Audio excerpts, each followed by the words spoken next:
سوال پوچھا گیا کہ اگر کوئی شخص رمضان المبارک کے مہینہ میں سحری کے لیے اٹھتا ہے، سحری کرتا ہے، کھانا کھاتا ہے، روزہ رکھ لیتا ہے، صرف اس نے زبان کے ساتھ نیت نہیں کی تو کیا اس کا روزہ صحیح ہوگا یا نہیں؟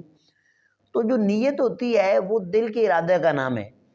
جب اس نے کھانا کھایا، سحری کی، تو اس کا ارادہ یہ تھا کہ میں نے روزہ رکھنا ہے، تو اس کا روزہ صحیح ہوگا۔